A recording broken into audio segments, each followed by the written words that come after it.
యెహోవా దేవుడు అంటున్నాడు, మార్గంలో నిలిచి చూడుడి, పురాతన మార్గంలో గూర్చి విచారించుడి, మేలు కలుగు మార్గం ఏది అని అడిగి అందులో నడుచుకొనుడి, అప్పుడు మీకు నెమ్మది కలుగును.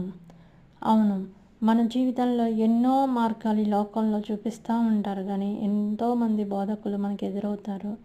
ఇదే మార్గము, ఇదే మోక్షానికి మార్గం అని చూపిస్తారు.